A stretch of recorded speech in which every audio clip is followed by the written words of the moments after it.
Welcome to Dream Machine. My name is Arun. And my name is Patricia. Hey Patricia, how's it going?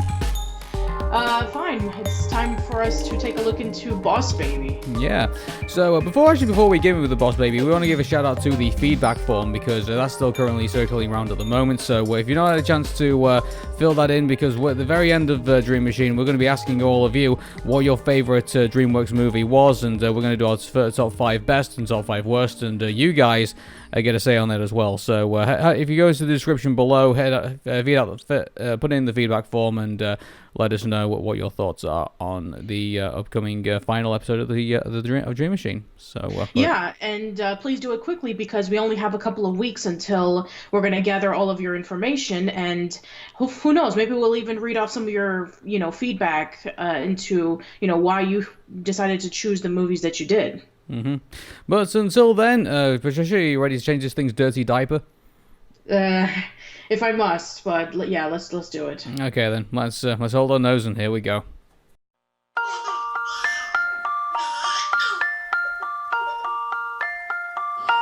Boss baby, I'm the boss baby, boss baby, boss baby. I'm the boss baby, boss baby, boss. Watch an itty bitty kid get large. I'm the big boss baby in charge. Strolling, rolling up and down the boulevard. I'm the big boss baby in charge. So The Boss Baby is the 2017 American 3D computer animated comedy film produced by DreamWorks Animation and distributed by 20th Century Fox. Despite receiving mixed reviews from critics, it was a box office success, to which I say, why? I mean, let me say this in regards to when I walked away from this film. It basically just my first thoughts that came after the credits started rolling basically started like this. Okay, just give me 1 second. Okay. I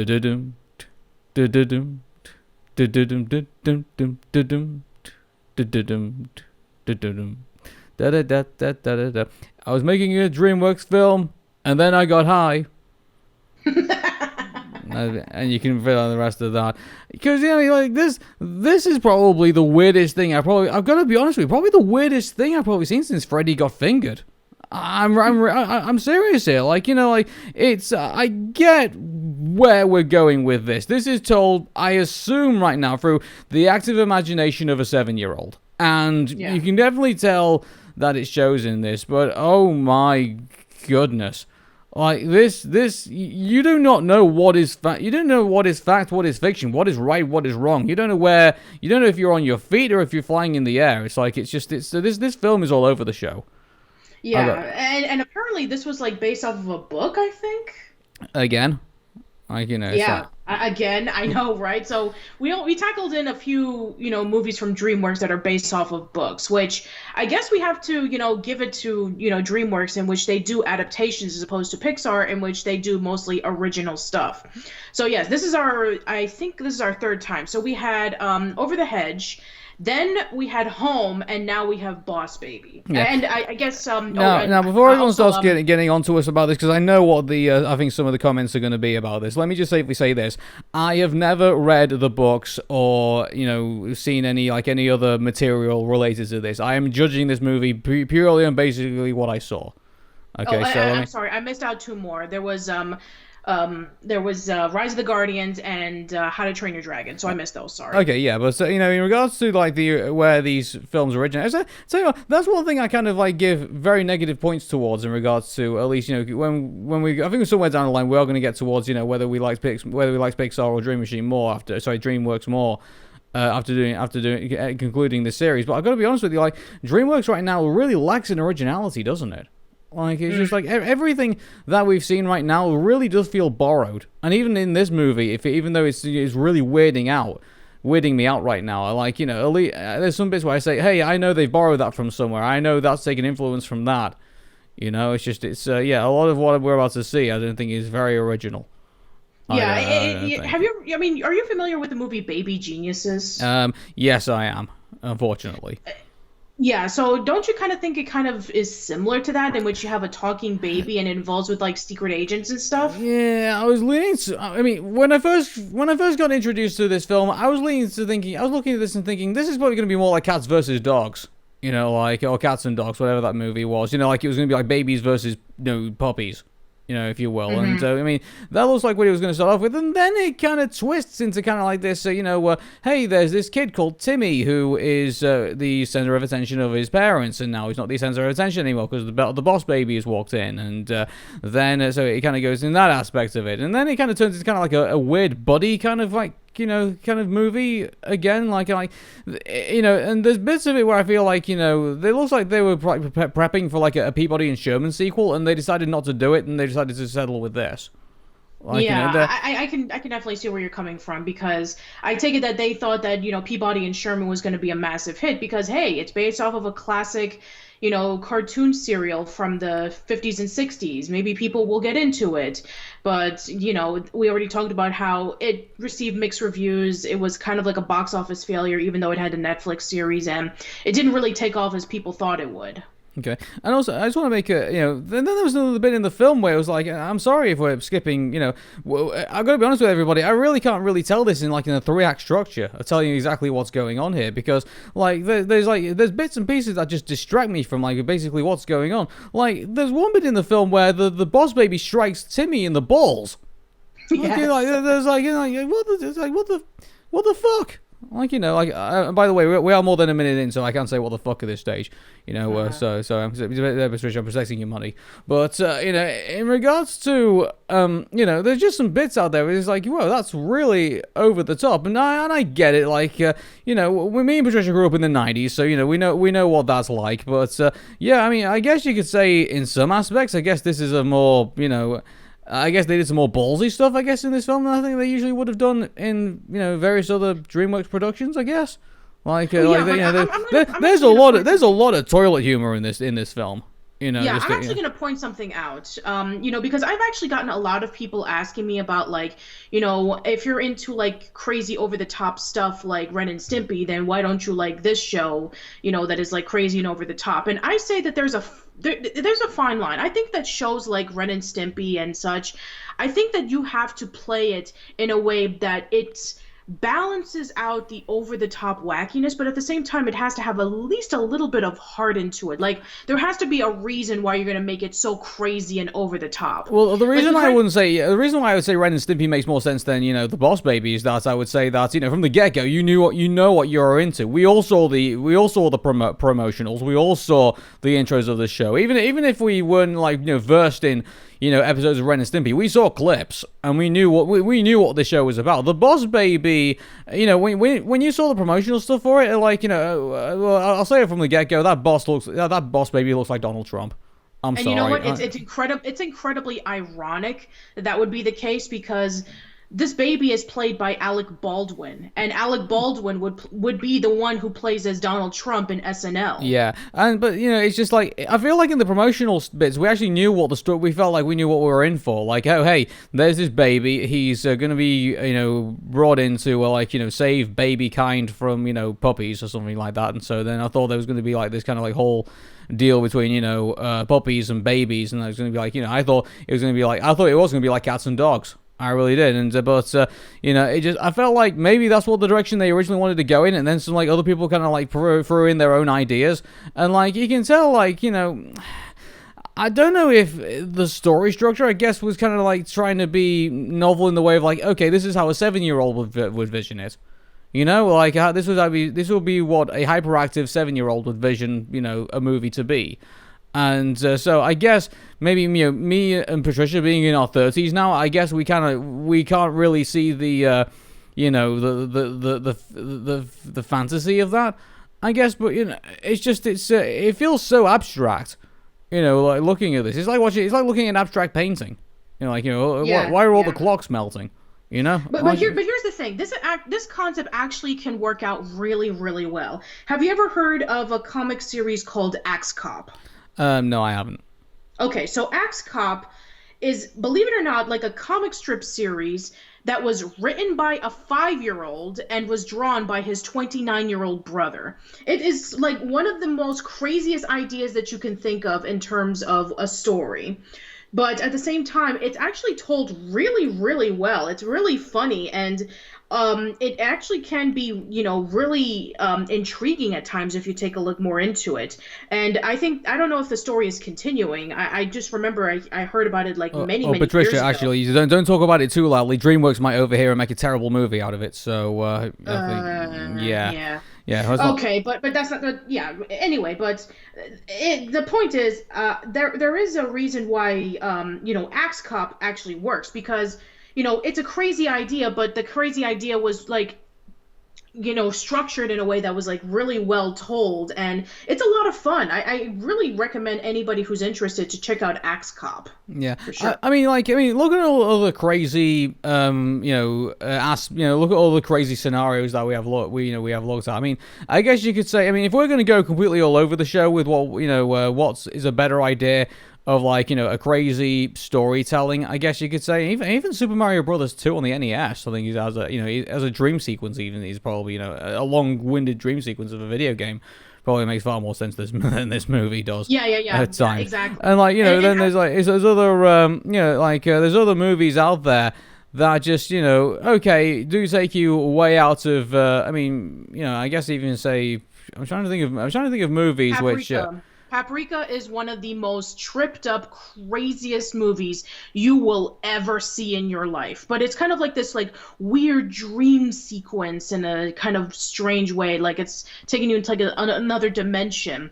It's so weird. But at the same time, it is beautifully told. It's beautifully animated. And if you can kind of understand its idiosyncratic ways of telling a story, it's brilliant. I'll tell you what, Patricia, sorry, one's just really come to my mind. You know what's a really weird abstract story which you thought they would never pull off, but they did in incredible fashion? Do you know what that movie is in my head right now? What? Who Framed Roger Rabbit? Okay, yeah, I could definitely see that for sure. Exactly. A bunch of cartoons that are hand drawn, living amongst humans. And if you read the original book, it's completely different from what the movie is. Oh yeah, well, obviously, so. But to go back to the Boss Baby. So, we have this. It kind of is hard to kind of pinpoint where the story is in this. Again, it's like another one of those is this story about the Boss Baby trying to save baby kind from puppies, or is this about the bonding between Tim and the Boss Baby within all of this? It's kind of hard to pick out which one's the main thing about all this, or is it about the parents when neglecting Timmy for the Boss Baby, if you will, and it's just, and then there's this kind of weird involvement of babies or baby corp in the clouds, and then they go up there and apparently now babies just come out of come down a slide and then just appear in a taxi or something like that. My brain is just fried just looking at this and just kind of trying to make somewhat some sense of it. I've never felt this kind of weirded out since Wonder Chosen. I don't know if you ever remember that. I remember Wonder Chosen very, very vividly. Yeah, it was one of those shows that a lot of people watched when I was in high school and college. Okay. But now everybody only knows it for that's racist meme. So yeah, that show. I think that show is one of those examples in which it's just being weird for weirdness sake. You have one episode in which a kid is actually drinking meat blood just for the sake of it. And then you also have it was inspired by the likes of, hey, let's take the concept of Pee-wee's Playhouse and make it even more surreal. Tim and Eric, awesome show, great job, is also another example on this as well. But here's the thing I want to point out, and writing random humor in a movie or in a cartoon or whatever is very, very hard. You really need to have a structure into writing just craziness out there, and at the same time you have to have a purpose. You have to have a little bit of a notion of a heart into presenting it in a way. Uncle Grandpa is another example. I know a lot of people really hated Uncle Grandpa when it first came out because they said, oh, it's just weirdness for weirdness sake, but I actually loved the pilot, and the later seasons I felt was when it started to get really good. Now in the pilot, Uncle Grandpa, it had a rough start, but then I heard it got better as it went along, so at least for sure. Yeah, but the pilot I want to bring up because the pilot, if you think about it, is like really weird. You're introduced to this guy who is everybody's uncle and everybody's grandpa. And then when he's introduced to this kid who's like really fat, he's like weirded out by him, but then he just teaches him this really nice lesson about just being yourself and not worrying about, how people treat you and how, they say that you are, even though that inside you're not. So there's a lesson in there that you can be able to take out of it. And I think that, great shows like that are trying to be like really weird, you get to take something out of it other than just, oh, it's just crazy and weird just for crazy and weirdness sake. Yeah. So as you can probably tell, we're about, I can't remember how many minutes in now. Let me just look back at the recorder. It's, we're about 15 minutes in, and I'm still trying to figure out, what's the best way of describing this plot. All right. So I can understand, like in the first act, like it starts off pretty standard. So Timmy is like told by his mom about, hey, what would the idea about you having a brother would be like? And he's not even interested, not even remotely. And there we go. We have that little, scene in which she's shown that she is pregnant. And then when she gives birth to the boss baby, he doesn't even know what to make of it. Like, he's just incredibly weirded out by the fact that we have a baby that not only talks, but is incredibly intelligent and that is, planning on like, saving puppies and, is part of like this. About this, like, as far as I'm aware, he wasn't, I don't know, like, he wasn't like born. He like turned up in a taxi or something like that, and like he was met at the door. And I'm just sitting there like, what the hell's just going on there? Like, he's just waltzed in. Like, it's just, I get it if like looking back at it now, I get if it's doing that within the realms of like telling a story, but in like the telling the story structure. For example, like with those episodes of The Simpsons where they talk about like how Lisa Simpson was born, and how Maggie was born, and how Bart was born. You remember those episodes of The Simpsons, and like so they would always flick back to the the family telling the story. And, so they would be like a little bit back and forth. So, like, there'd be that structure. In Boss Baby, there's none of that. Like, no. You only really get to understand what's really, taking place, like, at the very end of the movie, pretty much. And so you kind of get an understanding of, like, why, maybe a little bit of an understanding of what just transpired, pretty much. Like, I think what they struggled to do, I think, was basically to kind of set a structure in place to say, okay, this is why the movie is like what it is. It's not being told through, like, in real time. It's being told through, like, same way that maybe, I don't know, Conker's Bad Fur Day is being told, like, where Conker, like, saying, oh, this all happened yesterday. It's like, sometimes you really get lost in this film pretty easy, and then you just kind of get when you get lost, you get weirded out pretty quickly too. Like, like there was some of the gross humor that I was talking about, there was like one scene where they look like, they're in that bouncy castle of that dog, and then they came out like the bouncy castle dog's anus, and I was gonna sit there like, oh my god, what the fuck is going on? Like, it's like, that just, did that, if you turned your head away for, like, 5 seconds, and then you saw that, you wouldn't have a fucking clue what was going on. You'd just be like, what the hell? Yeah. Like, it's just things like that, and also there's I already talked about the scene where, the boss baby nails Tim in the balls, and then there's, like, another, like, really weird thing where, like, they put both of them naked in the bath, and they take a picture, which is kind of, like, creepy, and it's just a lot of weird stuff. Not just took place in this movie. And you want to know what this movie? It was already established in the beginning of the movie that Timmy has like this wild, crazy imagination.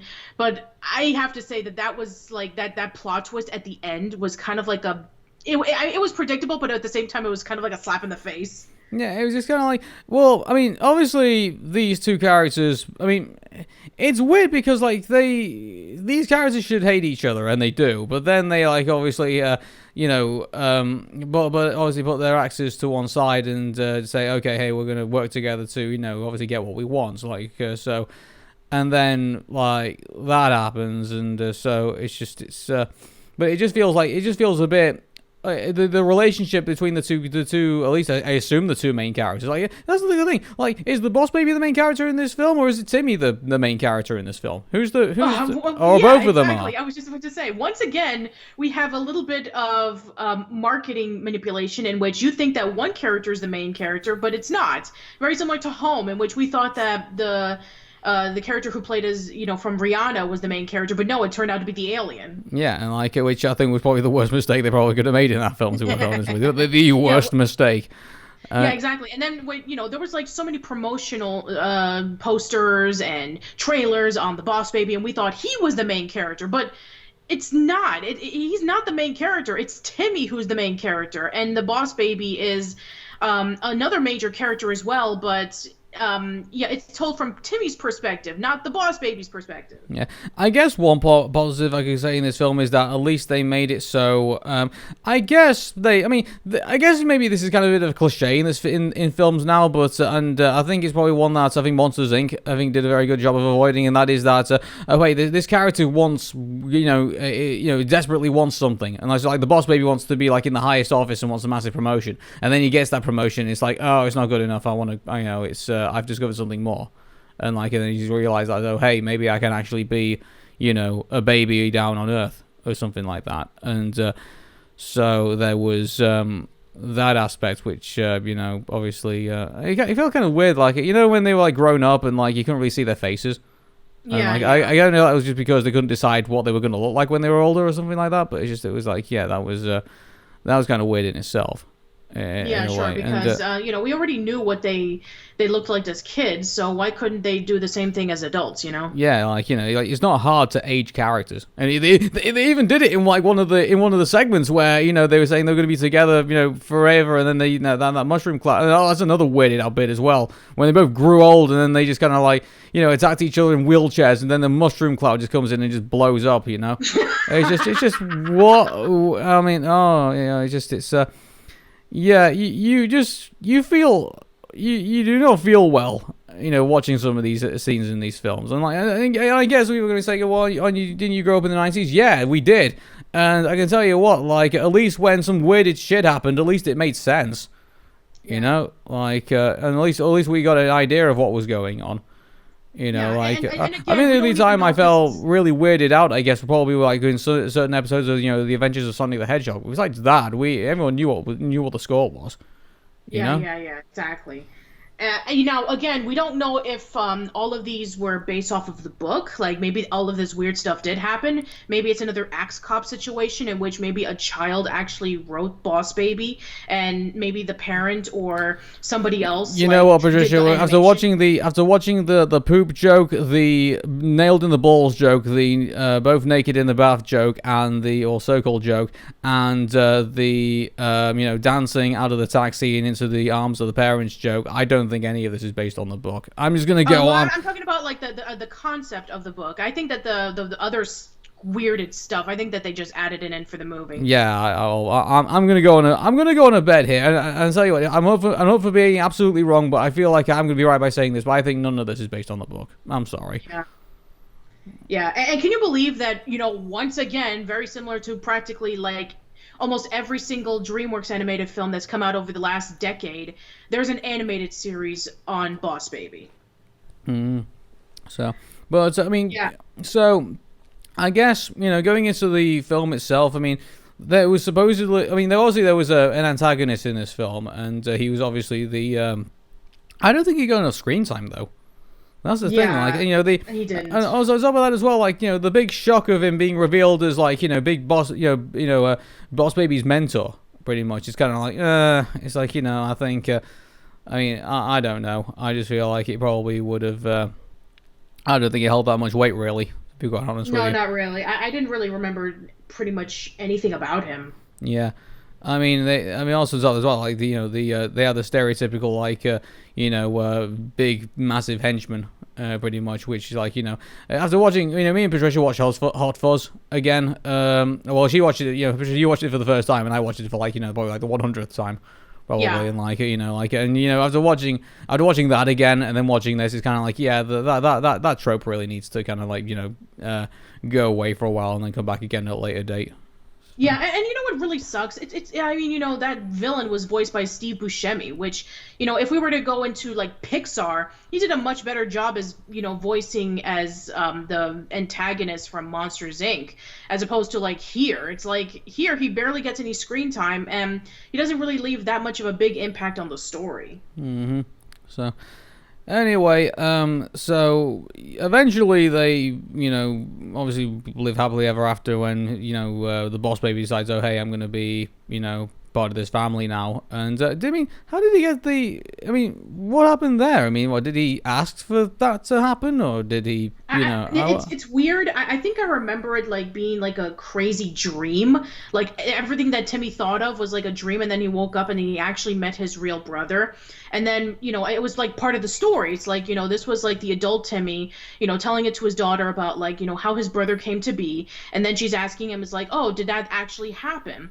And then we see, the adult boss baby coming in and, he's dressed up in a suit and we're assuming that everything that we did see actually happened in the dream, but not really because it was a dream. I don't even know. Yeah, okay, so basically what we've got here is a dream inside a father's story that he's telling to his 7-year-old girl with a hyperactive imagination. I was joking before when I said instruction, but this is, that's where DreamWorks seems to be going with the storytelling at the moment, and I call it instruction.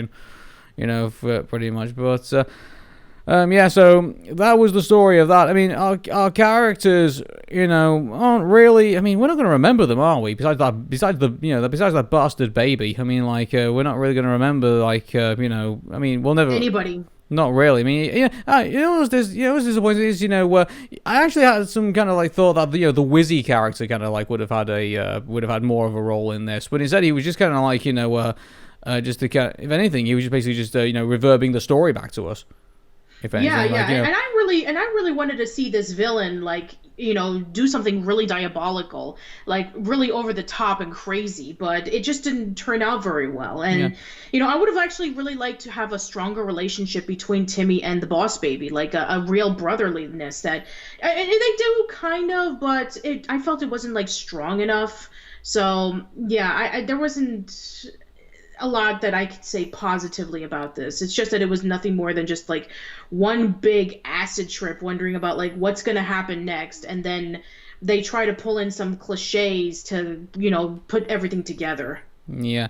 So it disappoints me that some characters I think should have got more more screen time than they should. I think they should have got more screen time and they didn't. And so obviously they didn't have a chance to leave much of an impact, and they were just too busy just telling throwaway jokes, if anything. So it was just it's also something about that as well, the side characters, they're triplets, and then obviously the boss baby gets his own massive henchman, and then obviously there's the girl, and apparently they were gonna have this little baby team, I guess they were gonna have, and they were supposed to have more. Here's another thing about this as well. Doesn't it feel like there was a load of ideas that were just thrown together, and they were more main ideas than they were kind of side ideas, but they just got thrown in anyway, and they didn't really get enough time on the screen to kind of get any either any positive criticism, I guess. There was nothing there to leave a lasting impression. If anything, they were there and then they were gone, pretty much. Yeah. So, but that was the boss baby. It was we'll remember it now, and then we'll probably get high on LSD one time, and then we'll probably remember it again. So, yeah, for sure. Yeah. A bit of trivia, if anyone really matters to it. This is the 5th DreamWorks animation film to have a post-credit scene after Over the Hedge, Kung Fu Panda, The Croods, and Trolls, and I did not see it because after the credits started rolling, I was done. I was pretty much finished too. Yeah. The Boss Baby is the 2nd DreamWorks animation film to be rated PG for some mild, nude, rude humor, and the MPAA after Trolls. So, apparently there's that. The Boss Baby is the 2nd DreamWorks animation film to be released on March 31st after The Road to El Dorado.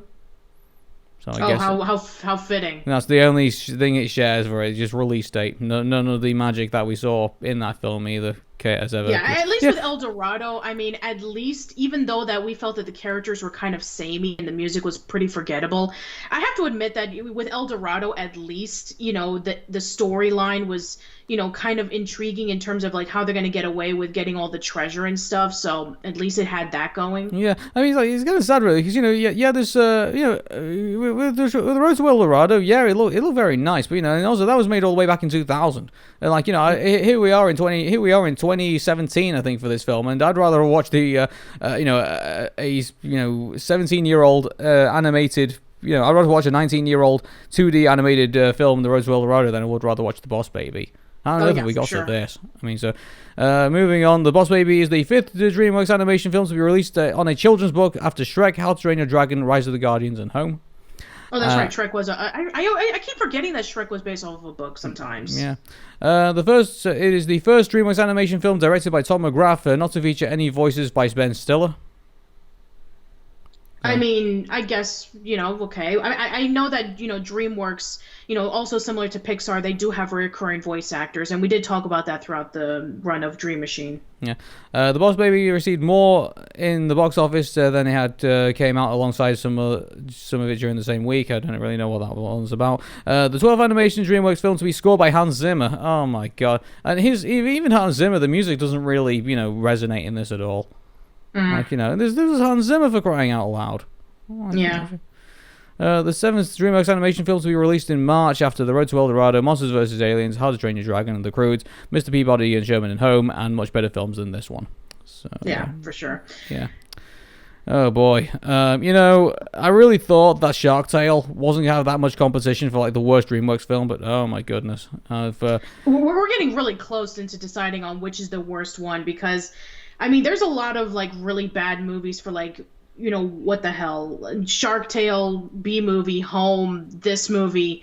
Oh, man, it's like, we're definitely going to, you know, be intrigued about what the viewers say is the worst DreamWorks film, because, I mean, any of these films are not going to be too far off. Yeah, I mean, like, I really would be very surprised if, I mean, at one point I was thinking, you know, Shark Tale is going to be, like, you know, it would be the Cars 2 of our, you know, top worst, but no, I'm starting to think, you know, that people are going to start, you know, going into the feedback form and thinking, yeah, Arun, Patricia, there's worse to come, you know. So. Oh, goody. Well, the good news is we only have 2 more movies to go.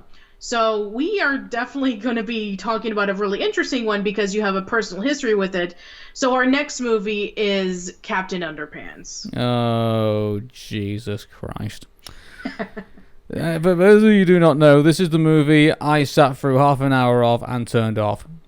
So, yes. You know what I'm in for tomorrow, the next episode of Dream Machine. But until then, it's from me, Aaron.